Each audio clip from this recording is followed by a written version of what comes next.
I quit a stable paycheck 15 months ago to live a life of total freedom, and today my monthly expenses in rural Bulgaria average just about 300 euros. Since leaving my career over a year ago, I've had to completely rethink everything I knew about money and security. Living in Bulgaria has taught me you don't need a six-figure salary to own your time. You just need to be resourceful. But how can you live on 300 euros per month in 2026 where we're in a global cost of living crisis? Well, you have to trade in the traditional path for something a little bit more creative and at times even adventurous. Today, I'm sharing with you how I'm able to keep my expenses so low. I'll break down all the costs and let you in a secret to how I completely eliminated housing costs and why living this way has given me all the wealth I need.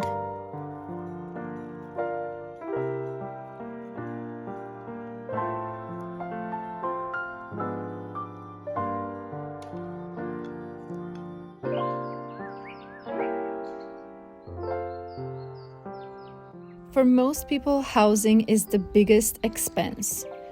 Whether you rent or own, the biggest chunk of your paycheck usually goes towards rent, mortgage, property tax, and utilities, which all ensure you have a roof over your head. I haven't paid any of this for more than 5 years now. I don't pay rent, I don't have any loans, mortgages, or debt. I don't pay any utilities like water or electricity, no house insurance or property tax. This is the main reason why I'm able to keep my monthly expenses so low. Previously, when I was living in urban areas, one of the main expenses was dining out in restaurants, hanging out in bars, and going to clubs. That was the cost of metropolitan lifestyle, but since I've been living rurally, I've almost completely eliminated this expense that was probably in a few hundreds per month. It's rare that I go to a bar or a restaurant these days.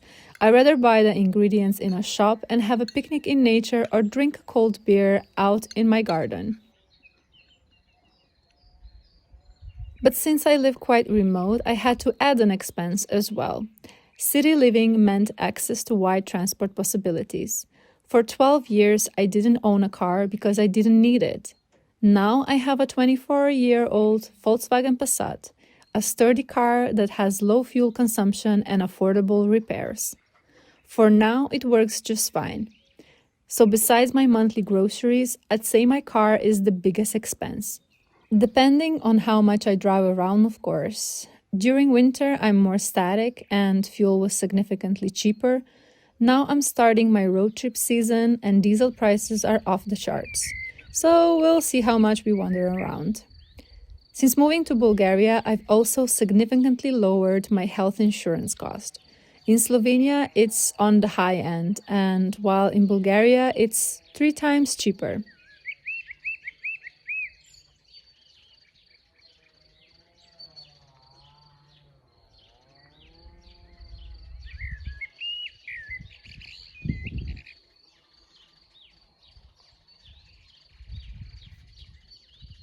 Okay, so let's break down some of the costs.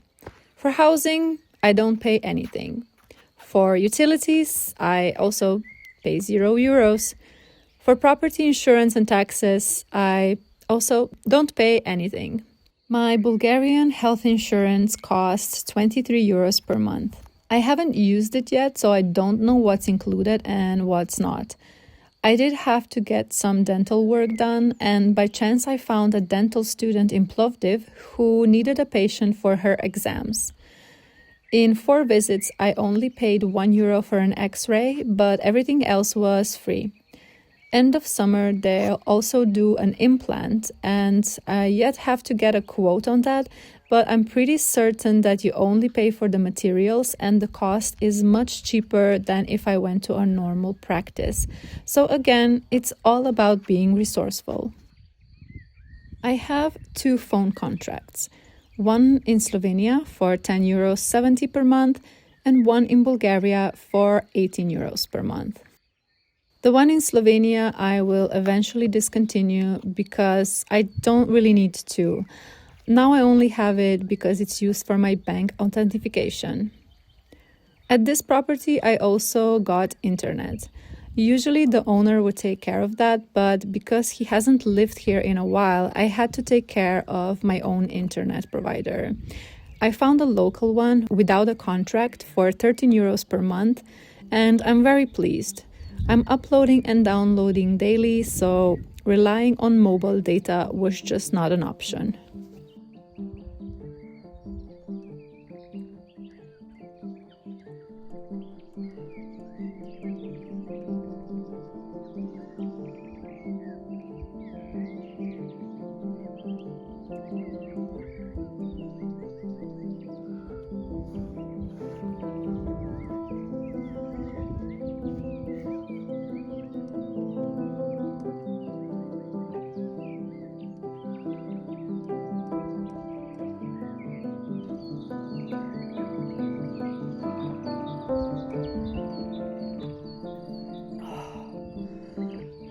For food, I spent from 120 to around 150 euros per month, depending on the season.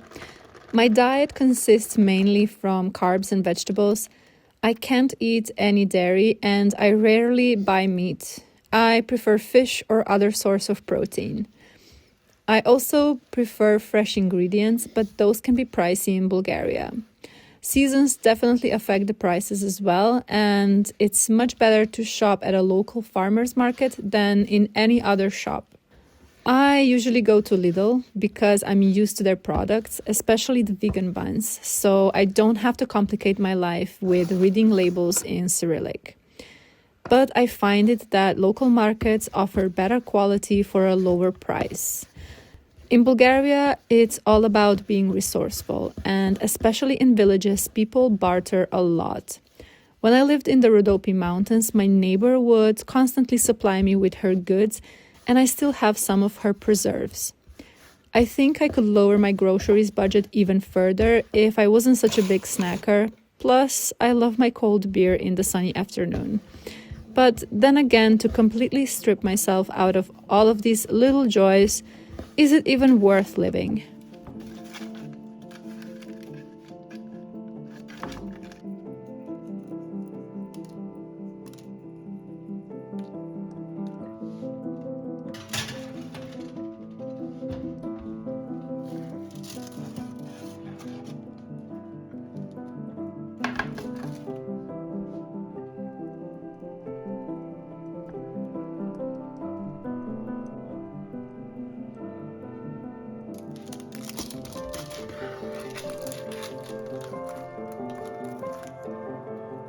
Look how fluffy it is. Oh, so nice.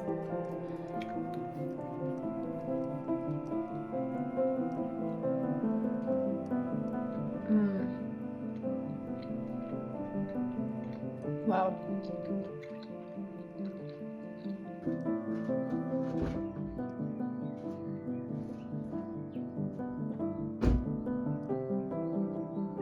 And then there's the car.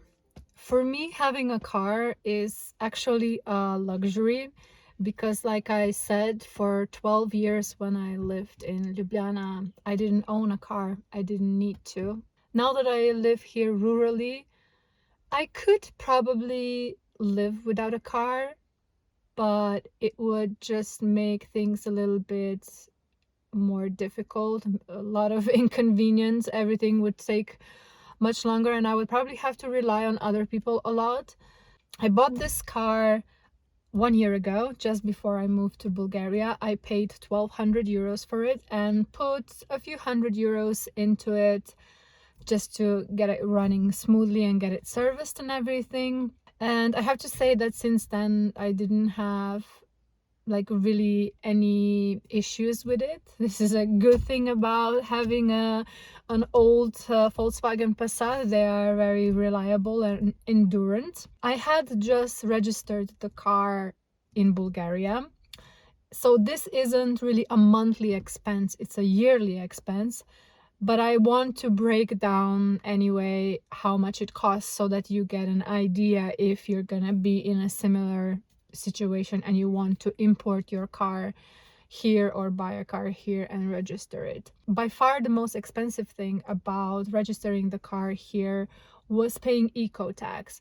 As I understand, this eco tax is paid once when you first register the car here in the country, and it goes into for like the disposal or like recycling or something like that.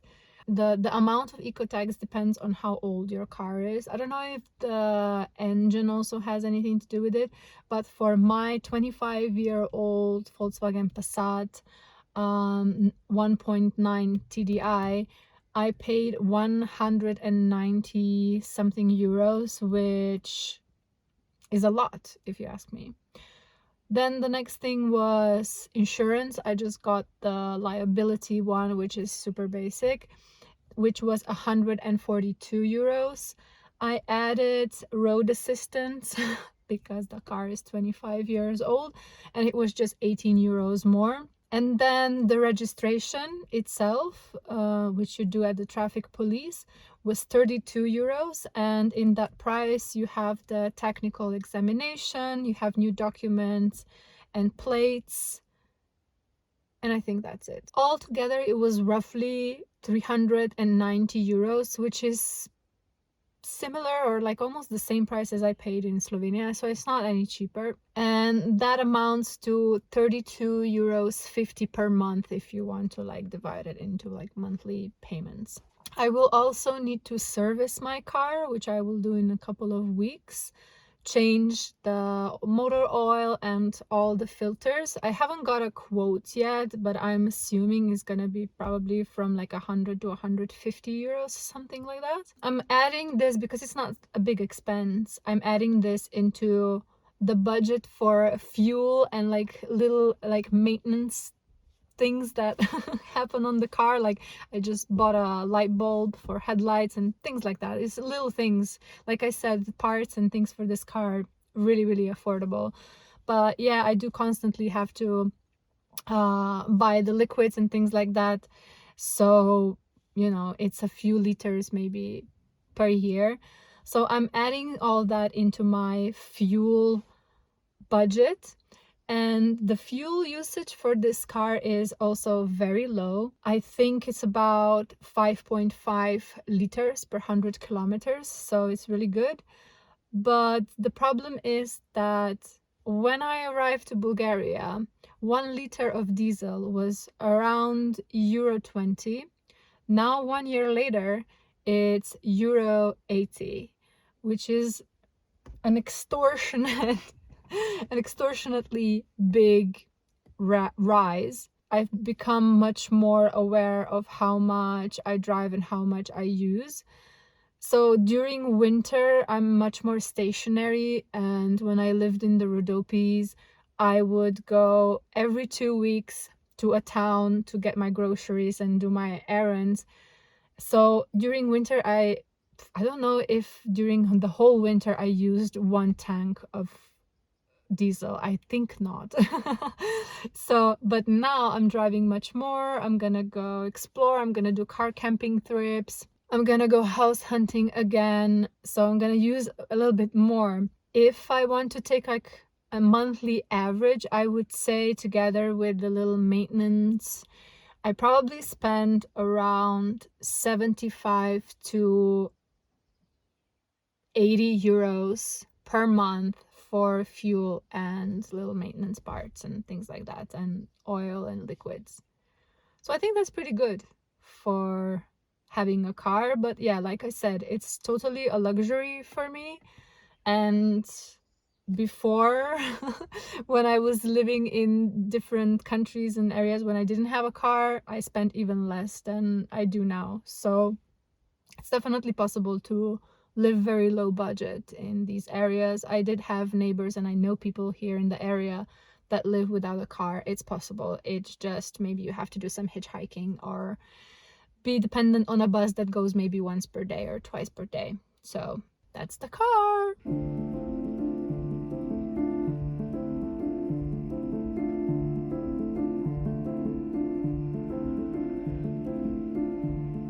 As far as other expenses go, The only subscription I have right now is iCloud storage for €3 per month.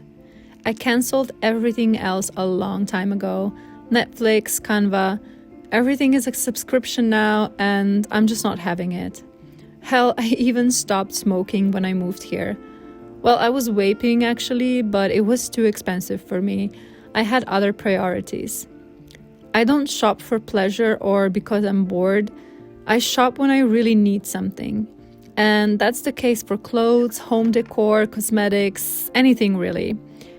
I always think 3 times if I really need something, even if it's cheap. Or especially if it's cheap, because that usually means that it won't last long. I love vintage shopping, secondhand shops and flea markets because you can really find some gems there for a good price. But since I've been in Bulgaria, I haven't really done that. I don't buy fashion anymore, I buy practicality.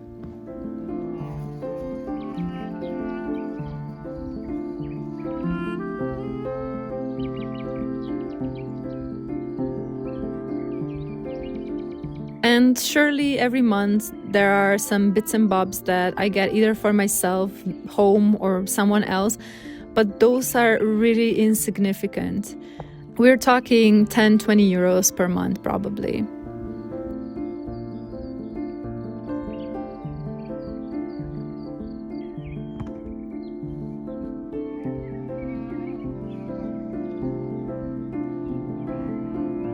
So, like I said, I lived on much smaller budgets before.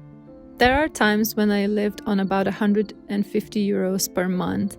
So, again, it's all about being resourceful, having priorities, and working within your means.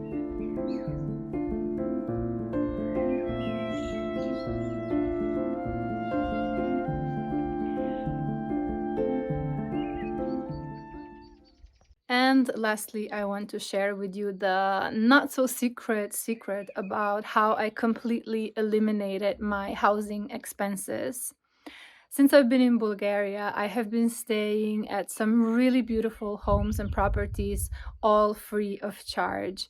The thing is, here in Bulgaria, a lot of the properties, a lot of the homes are like summer homes. People don't stay here year round. They usually just come for weekends or in summer. Some people are even abroad and don't come to their properties for a couple of years even. And a lot of these people, they don't want the properties to be empty. They would be looking for someone to take care of the property, to maintain the garden, and possibly even take care of their pets if they have some. For me, this is a perfect exchange because basically both parties involved are satisfied without much effort and cost. You know, security costs money, maintenance costs money, pet care costs money, and I do it all for free in exchange for accommodation. Most people would go to work and be employed so they can afford their housing. I stay for free, but I then like take care of the property. So I put in work and my care in exchange for free accommodation. And how can you find these opportunities? There are different platforms. I personally use Workaway. There is also Trusted House Sitters that is very popular, but I haven't used it yet, so I can't really recommend it. I just know a lot of people use it. And there is a number of different Facebook groups that I've also used. For this property example, I found the owner on a Facebook group. So yeah, there are different ways, but I feel like once you are in this circle, it's also word of mouth, people referring you to other people, neighbors asking about your services. But in case you want to check out Workaway, I have a link in the description so you can subscribe and I think get a few weeks, a few months of your yearly subscription for free.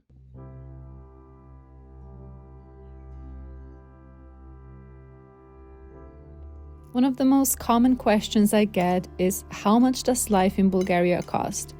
But as straightforward as it may seem, it's not as easy to answer as you think. And I hope this video illustrates that. People have very different needs, expectations, and desires. And those all dictate what kind of lifestyle you're gonna live and how much it's gonna cost. And I think if I'd change my priorities, I could probably live in Bulgaria for much less than that, and it would still be a comfortable life. But this is me. I lived in very humble conditions before. I lived in a cave and was eating food collected from the dumpsters, commonly known as friganism. So for me, the life I'm living now, the 300 euros per month lifestyle, is actually very lavish. I'm unemployed, yet I still took a 6-week winter break in Morocco. It's all about having priorities, being clever and a bit creative with your budget. There are so many fantastic opportunities available right now, such as already mentioned house sitting, pet care, eco-communities, volunteer work, work exchange, and so on. The only real question is, do you want it? If you do, you'll always find a way.